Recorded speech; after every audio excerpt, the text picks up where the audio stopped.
We bring in now my friend Sage Steele, who has recently left ESPN. We got a bunch to dive into with her.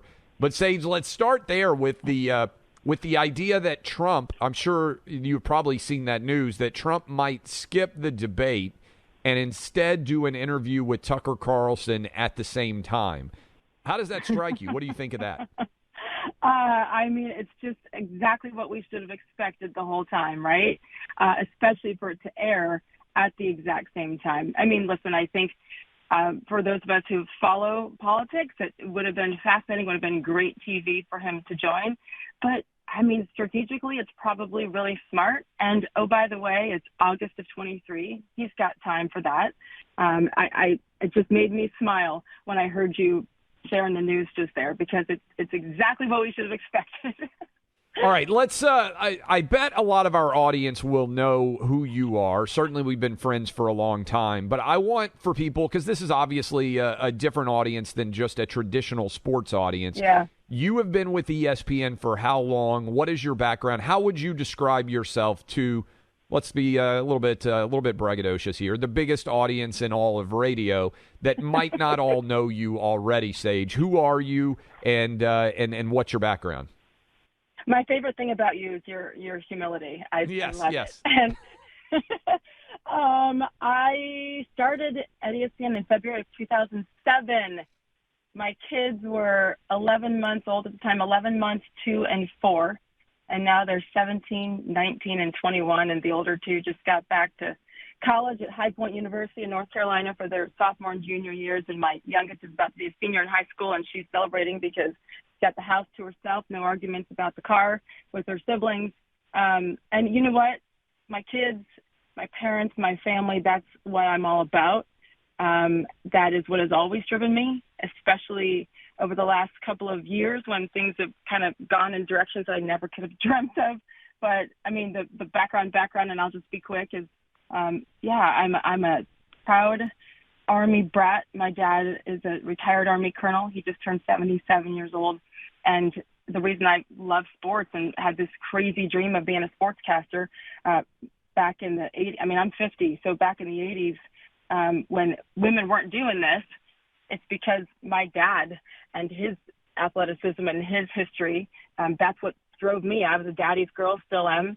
And I brag about my dad because he won't, but he broke the color barrier at West Point, the first black man to ever play varsity football there. And he was an All-American tight end way back then at 6'6.5" in the 60s. He was massive, and he was principled, and he was and is an incredible man and my hero. And he and the principles that he instilled in me and my brothers, that's what drives me, and that's what really keeps me strong, even with things that I never thought I'd ever be talking about or doing. That is a fantastic story about your dad. I know we have a lot of West Point grads and also people who are certainly in the armed forces today that are listening to us, and that is a fabulous story. Okay, so you started at ESPN in February of 2007. It doesn't feel like that long ago, but I'm curious what you saw in terms of the trajectory of ESPN, which I think it's fair to say back in February of 2007, I'll be honest, I mean, I would have said, hey, that's just a sports network. You go there to find out who won a game. You go there to find out who got traded, who's signing as a free agent. You put on SportsCenter, you kick back, and you have a beer, and you enjoy whatever the nightly news was associated with sports. I bet that's probably what you found it to be like in February of 2007. You just left ESPN and announced you were leaving this week. How did things change from February of 2007 to you deciding that you wanted to leave, and what you said was a dream job that you had at ESPN? Oh, yeah. I mean, Clay, everyone who knows me knows that this absolutely was my dream. And since I was 11 years old and announced I wanted to be a sportscaster, to the shock of my parents, because I was like this super shy, quiet little girl, and they're like, really? You want to do this? Then you might have to talk every once in a while and not hide between our legs. So they watched me every single day that they could over the last 16 and a half years at ESPN, and kind of just in awe because of how I really had to transform as a person to live out this dream and get over that shyness. And I still have it sometimes. I just know how to flip that switch pretty well. Back then in 2007, it was just a different world. social media wasn't a thing. We were strongly encouraged at ESPN to get onto Twitter. I think I saw it the other day when I was changing my bio at the top of my Twitter page, that April 2009, I think, is when I joined. And there wasn't a thing called Twitter and social media. I mean, I wasn't part of MySpace or any of that crap because I was too old for that at the time, I think. I don't know. I was old and married and busy. So social media has changed everything, because I think back then it really was must-see TV. People really did need to come to us for the news, breaking news, and we would promote it on the radio during the Sports Center updates, during whatever radio show there was, probably Colin Cowherd's show. And it's like, watch Sports Center at 6 p.m. or whatever it was. So times have just changed. The talent group has changed. Stuart Scott, my late, great, dear friend, he was Stuart then, man. We had Kenny Mayne, we had all of the greats. Dan Patrick was leaving, I think, right as I was arriving. I remember seeing him in the stairway once and like hyperventilating, because I'm like, that's Dan Patrick. It was a different time. It was a beautiful time there. And I remember being scared to death to walk in there. And it really is an incredible place, with a campus that truly is like a college campus, with some awesome people that, I mean it when I say this. I'm sad because of so many great, great people and great experiences that I had, and I have zero regrets. But it certainly has changed, as I think every network has changed since 2007. Okay, so do you remember, and for people who don't know, you got suspended because you went on Jay Cutler's podcast. Jay Cutler's a friend of mine. He lives here in Nashville, former NFL quarterback. And basically you said, hey, I don't think they should have mandated the COVID shot. You had some other things to say. But I want to start, before we get to that, do you remember a moment in time where you thought, hey, this doesn't just feel like a sports network anymore. It feels very political too. Do you remember a moment in time or an event that occurred where you sort of thought, hey, looking back, this is the line of demarcation, this is when things changed? I do think it was kind of a gradual process. I do. I think it kind of feels like it snuck up on us. But listen, through the years, we always remember Andy Katz, who was so great, one of our layoffs that really hurt us back. I think he was part of the 2017 layoff, but college basketball reporter and insider. He's an awesome human and really damn good at his job. And every single year he came up with the idea to go to the White House and have Barack Obama do the bracketology and fill out the brackets, because Obama was such a basketball fan. And it felt okay then.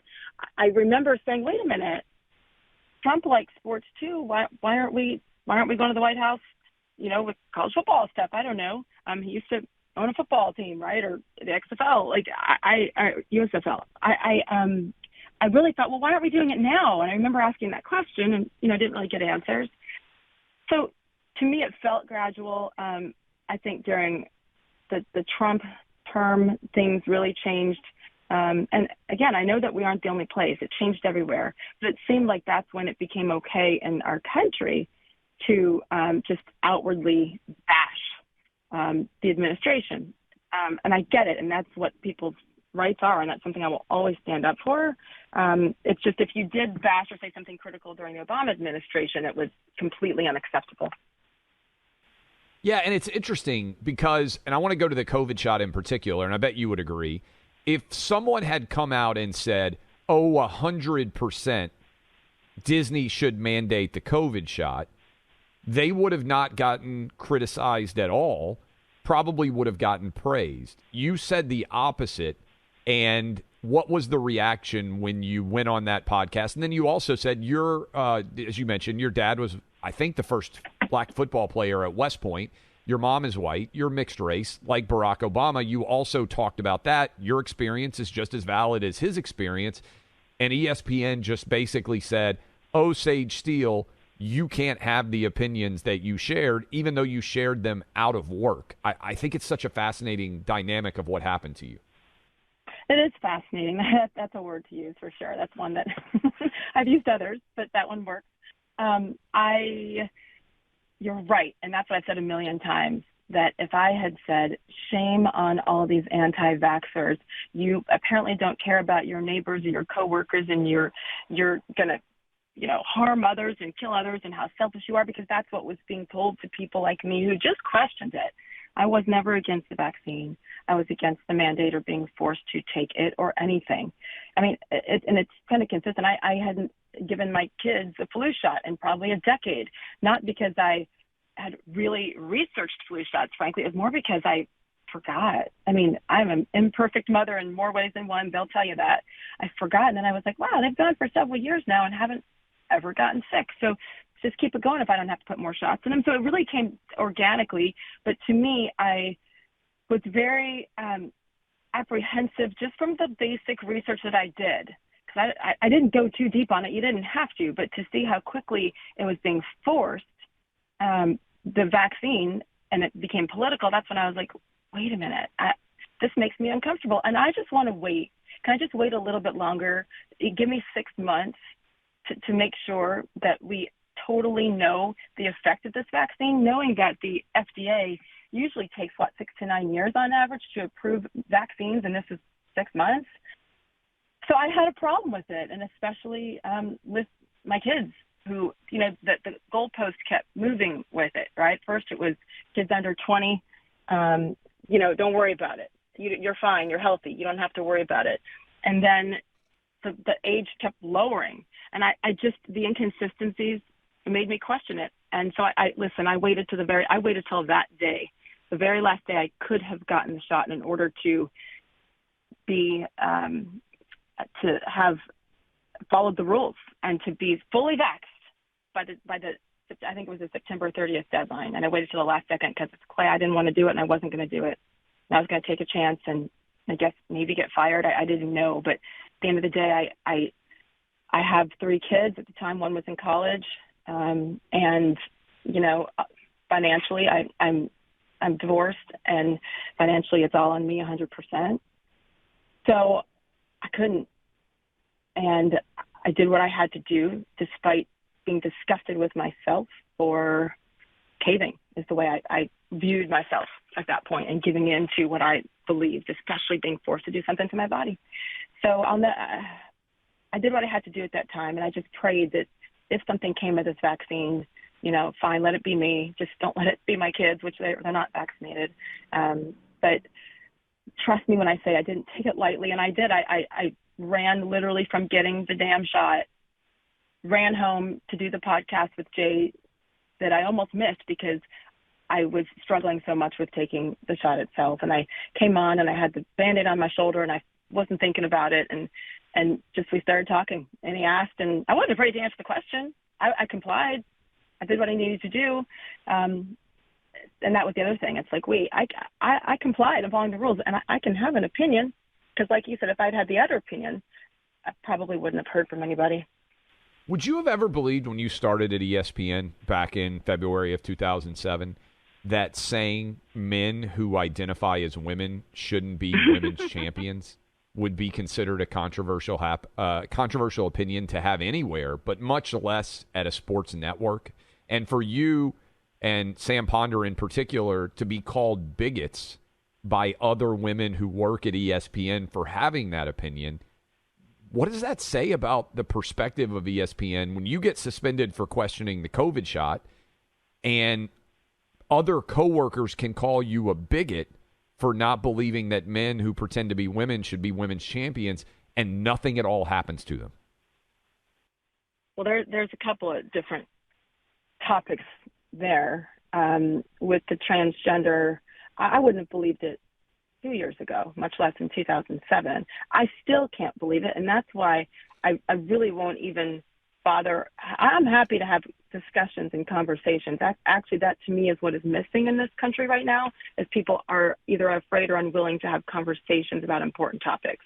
But this to me is useless because it's ridiculous. And for all those people who preach science, especially over the last couple of years, they're conveniently ignoring science right now.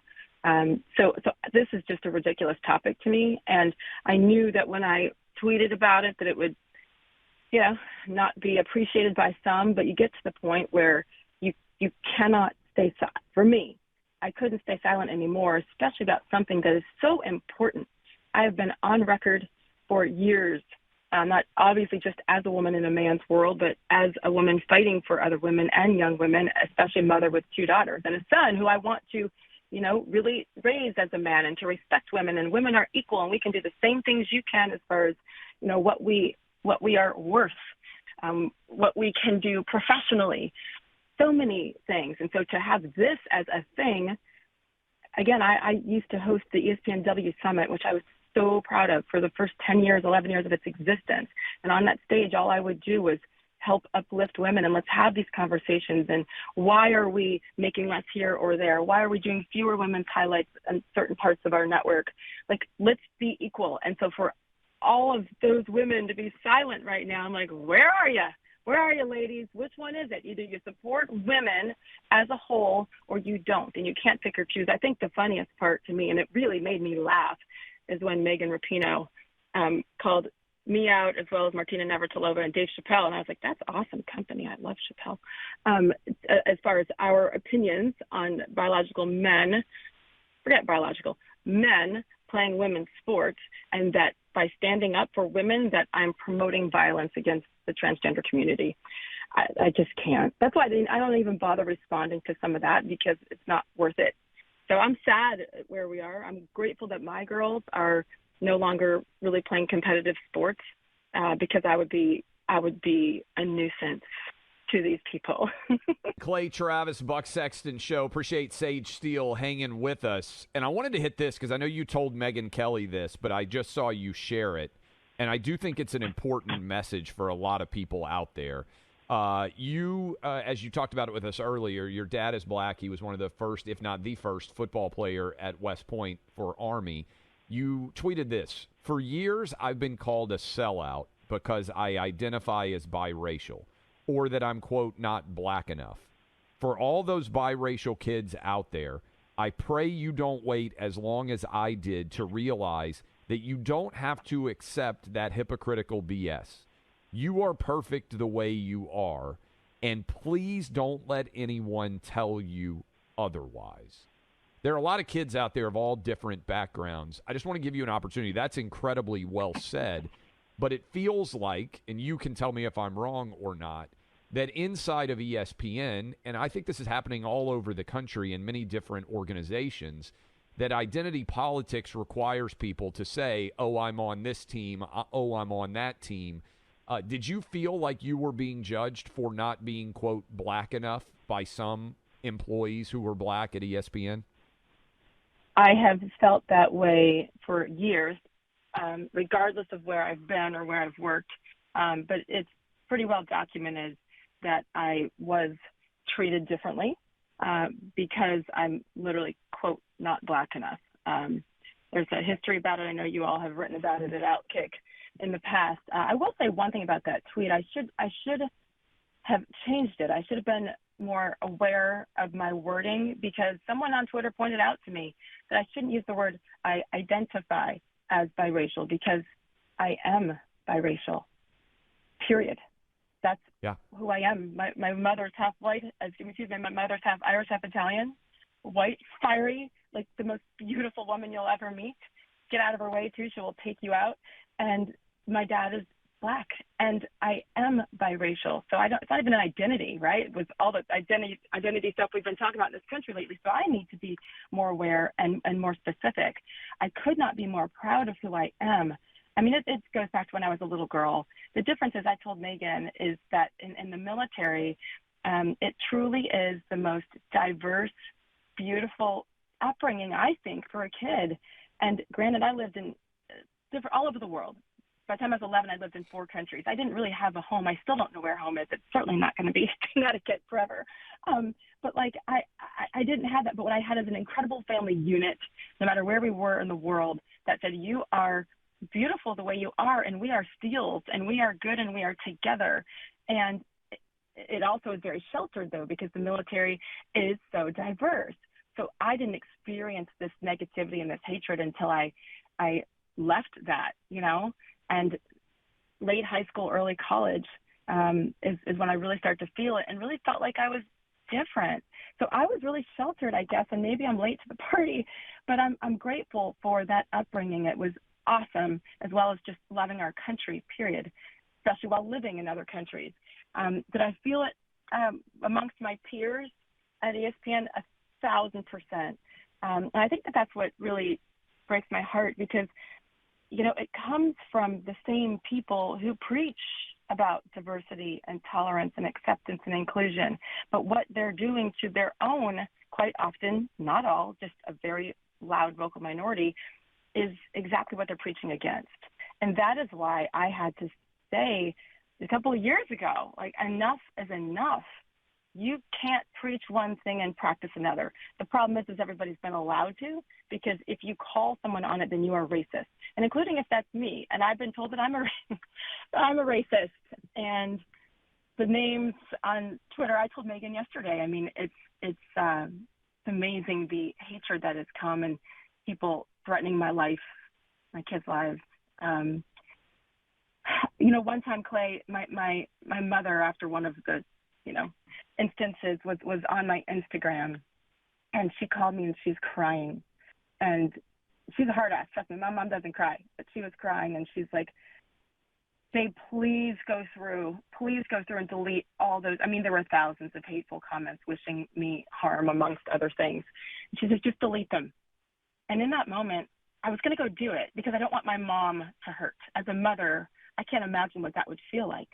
She's a mama bear, just like I am. I would take people out, and she tried. And I said, "Mom, I can't delete those comments as much as I would like to, because everyone hits me hard. If I delete those, it would be like it isn't happening. And this is real. This is the reality for me and millions of other people who are just trying to be proud of their heritage, no matter what it is. And mine happens to be as a biracial woman." And so I chose at that moment, it was in 2017 actually, I'm like, I will not delete any of this ever, because it's real. And it helps remind me of how far we have to go, and that if I continued to live in fear of talking about it, then I would actually be part of the problem. So there's a real beauty in no longer caring what other people think. And that's taken me, okay, I'm 50, I'll be 51 in November. It's taken me about 47 years. And so that's what I think I'm most proud of myself for, which I don't usually talk about why I'm proud of myself, but because I dropped that feeling of needing to be liked by everybody. It was devastating, especially people that you think are your friends, or people that you think support you at work, you know, within the organization, the bosses, et cetera. But once I let go of that and realized that being silent is being part of the problem, it was really freeing. It's something I have to work on every day. And I think that that's what I'm most proud of, because I know now that by speaking out, I'm making a little bit of a difference here or there. And I feel like now, like, if I've ever questioned why I chose this profession, or why I'm still standing after so many things that are a hell of a lot more important than what's happened with my career, like with my family and with my father's cancers, I know that this is the reason why, because I'm no longer afraid, and it's time that people start to stand up, because if you don't, you can't complain about the issues, in my opinion. We're talking to Sage Steele, formerly of ESPN. Is it true that you weren't allowed to be involved in a George Floyd special on ESPN because other ESPN employees said you weren't black enough? Yeah, I mean, that was a painful thing. And, you know, I would say that if you look at the statement that those people involved in that made after the news broke, then I think that says it all. There was certainly not a denial, and it went in a complete opposite direction, the statement did. So, you know what? I'm glad it happened. It woke me up. And I thought, oh my gosh, even when you try to do things the right way, and I am imperfect. Ask my 3 kids, ask my parents, ask my best friend, you know, ask my dog, for God's sake. Like, I have a long way to go in every aspect of my life. But I know that I have always led with kindness and tried to treat people as I want to be treated. That is part of how I was raised, and part of what I think God wants us to do. So it was a great lesson. Like, wow, even when you're true to yourself, which is what everybody preaches, I learned that it doesn't necessarily matter if you don't go along with a certain narrative. And that was painful, but I'd swear to you, I wouldn't change it because it opened my eyes. And it kind of brought up a little bit of a rage in me, like something I didn't know that I had. I'm like, this is inherently wrong. And like I said, hypocritical. If you're preaching one thing, you got to practice it. And that in itself is racist. What does it mean to not be black enough? What the hell does that mean? I don't know too many other cultures that do that to each other within their own community. I've been traded, according to Twitter, I've been traded so many times back to the white camp from the black camp. They let go of me a long time ago, I've been told. So I hope they got a king's ransom in that trade, but I don't know. But isn't the goal, Sage, that every single individual, white, black, Asian, Hispanic, or mixed race backgrounds of that group, isn't the goal that everybody should be able to stand on their own individual belief? Shouldn't that be what we aspire to? Isn't that what you want for your kids? It's certainly what I want for my kids. That's all I want. And to me, that's actually what this is about for me, what standing up was all about. Diversity. I remember speaking about this when I went back to my alma mater to speak, probably in like 2010. I went to Indiana. I'm a proud Hoosier alum. And I remember something had happened, and I remember thinking, oh my gosh, diversity. But if it doesn't begin with diversity of thought, then this other diversity, DEI stuff doesn't even matter. DEI wasn't even a thing back then. That wasn't an acronym for anything, you know. Now it certainly is. I think they keep adding letters and plus and minus signs to it. I don't know. But like, it begins and ends with diversity of thought. And if we can't accept others for their opinions, then why is anything else going to matter? It's funny because we really do choose to focus on DEI throughout corporate America and everywhere, and that global corporate decisions are made based on that. How about the diversity of thought with, okay, well, hey, they want to identify as a woman today or a man today versus yesterday or versus certainly how they were born. We're okay with that, but not with that diversity of thought of how I want to celebrate what I am, which is a biracial woman who had the best upbringing, the two most loving parents. In October, they're married 52 years when nobody gave them a shot, including their families. My mom's parents disowned her because she was marrying a black man. So that's why I have perspective, Clay. Like, my stuff has certainly affected me and, you know, okay, made some headlines for a minute. It is nothing compared to what my parents went through. And by the way, they chose that in 1970, coming off the Civil Rights era, when there were a lot more serious issues. I mean, you think about what was going on with the Civil Rights era, with Vietnam, and my parents are so courageous. So sometimes I just laugh because I'm like, I'm nothing. That's why I'm not afraid anymore, because I know that there's bigger things, and people in my family have endured so much more. So it makes it easier now to stand up. It just took me a long time. Better late than never, I guess. Last question for you, and I would encourage you guys, if you've enjoyed this, reach out to Sage. You can find her on Twitter at Sage Steele. You're now free. You can say exactly what you want. You don't have to worry about somebody looking over your shoulder at ESPN. You don't have to worry about coworkers saying you're not black enough or you're not this or you're not that. Oh, what now? Going to say it. They're just no longer my coworkers. That's a good point. That's a very good point. So what now? Well, you want to make an impact, it sounds like, based on the stories that you're telling us here. What's next? I don't know. And that is kind of scary because I've always had a plan, right? Here's the thing. My plan has been foiled a million times. When it happened to me, when my plans were foiled in college, which, you know, I need to write a book at some point, and that all this will be explained further there, because I feel like sometimes I talk too much. But my mom, during a devastating time in college when I thought my entire dream of being a sportscaster was blown up, they lived at Fort Leavenworth, Kansas. My dad was still in the military at that time, and I was in Bloomington, Indiana at school, and my mom sent me a framed little thing and a little poster in a frame, and it said, if you want to give God a good laugh, tell him your plans. And so I've never forgotten that. I still have that beat-up old frame from 30-plus years ago in my office right now. As far as what I would like to do, I want to be able to, continue learning what it's like to speak freely. I haven't done that. I mean, I graduated from IU in 1995 from the 5-year plan, best 5 years of my life. 95, it's 2023. And I've always been part of the media, and I've loved every second, even the crap, Clay. I've loved every second, but I've always been super respectful of my job as a journalist. Times have gotten funky the last couple of years, right, where we don't know the lines. The lines have been blurred thanks to lack of clear rules and holding people accountable at work, and now it's all over the place. Some are allowed to speak, others are not.